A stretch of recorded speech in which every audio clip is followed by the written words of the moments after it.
இன்னைக்குரிய devotion தியத்திரா சபை வெளிப்படுத்தின விசேஷம் 2:29. 7 சபைகளை பற்றி நம்ம பார்க்கிறோம். அதுல 4வது சபையாகிய தியத்திரா சபைய பற்றி நம்ம இன்னைக்கு பார்க்க போறோம்.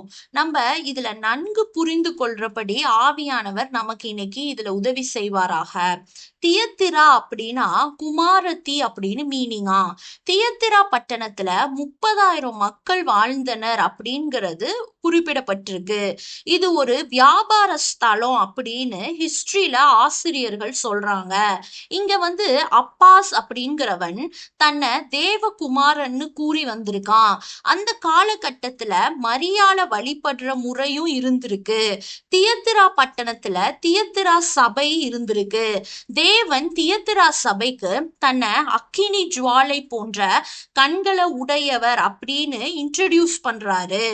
ஆண்டவரின் கண்கள் எல்லாவற்றையும் துல்லியமாய் பார்க்கும் கண்கள். நம்ம கண்ணீர் மற்றும் துக்கத்தை காண்கிற கண்கள். தேவன் மேல வாஞ்சையா இருப்பத காண்குது.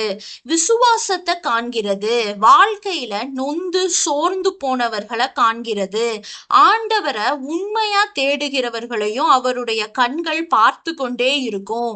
ஆண்டவர் தியத்திரா சபையாரிடம் கண்ட 6 நற்காரியங்களை பற்றி பாராட்டி சொல்றாரு. அதுல 1 நற்கிரியை, அன்பு, ஊழிய வாஞ்சை, விசுவாசம், பொறுமை, பக்தி வாழ்க்கையில் வளர்ச்சி. இந்த 6 நல்ல காரியங்களும் அவங்கள்ட்ட இருக்கு. மேலும் அவங்களுடைய குறைகளையும் அவர் சுட்டி காட்ட தவறல. அந்த மக்களை விபச்சாரம், வேசித்தனம், விக்கிரகங்களுக்கு படைத்ததை புசிக்க கொடுத்து அவங்கள வழி தப்ப பண்ணி எசபேலின் வழியை பின்பற்றுகிறத குறித்து வேதனைப்படுறாரு. நம்மை நாம் நிதானித்து இதுல பார்ப்போம். யாரையாவது வழி தப்ப பண்ணி இருக்கோமா நம்ம லைஃப்லன்னு யோசித்து பார்ப்போம். தேவன் விரும்பாத, அவர் வெறுத்த காரியத்தை செய்த எசபேல் மனம் திரும்புறபடி அவளுக்கு வாய்ப்பு கொடுத்த போது மனம் திரும்ப மனமற்றவளா வாழ்ந்து வந்தா. தேவன் நம்மீது இரக்கம் உள்ளவரா நம்ம பாவத்துல இருந்து நித்திய அக்கினிக்கு இரையாக கூடாதுங்கிறதுக்காக திரும்ப திரும்ப நமக்கு நிறைய சான்சஸ கொடுத்து கொண்டே இருக்கிறாரு. நிர்விசாரமா வாழாம நம்ம உடனே மனம் திரும்பணும். எசபேலுக்கும் அவளால பாவம் செய்தவர்களுக்கும் நிறைய சான்ஸ் கொடுத்தும் மனம் திரும்ப போனனால அவங்களுக்கு 3 தண்டனைகளை கொடுக்கிறாரு. 1 வியாதி, 2வது உபத்திரவம், 3வது பிள்ளைகளை கொன்றாரு. இந்த 3 தண்டனைய நம்ம பெற்று விடாதபடி மிக ஜாக்கிரதையா தேவனிடத்துல சேரணும்.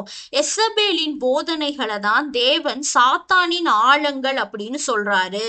அந்த தியத்திரா சபையில எசபேலின் சாத்தானின் சத்தியங்களுக்கு விலகி இருந்த ஒரு கூட்டத்தினரும் இருந்திருக்காங்க. அவங்கள பார்த்து நான் வரும் அளவும் உனக்குள்ளத பற்றி கொண்டிருன்னு சொல்றாரு. தியத்திரா சபையிடம் காணப்பட்ட அந்த 6 நற்காரியங்களை விட்டுவிடக் கூடாதுன்னு சொல்றாரு. நமக்கு ஆண்டவரை குறித்து தெளிவான புரிந்து கொள்ளுதல் ரொம்ப அவசியம். அவரு நம்ம இருதயங்களை ஆராய்ந்து கண்டுபிடிப்பவரு. ஒழுக்கத்தின் தேவன், நீதியா நியாயம் தீர்க்கிறவரு, அவர் கிருபையின் தேவன். இதெல்லாம் அறிஞ்சிருந்தா சாத்தானின் தீய உபதேசங்களுக்கு நம்ம விலகுவோம். அப்படி இல்லைன்னா சாத்தானால் வஞ்சிக்கப்பட்டு குழப்பத்துக்குள்ள ஆவோம். இது மாதிரி தேவனே, தியத்திரா சபையின் மூலம் நாங்க கற்றுக்கொண்ட நற்காரியங்களுக்காக நன்றி. ஆமேன்.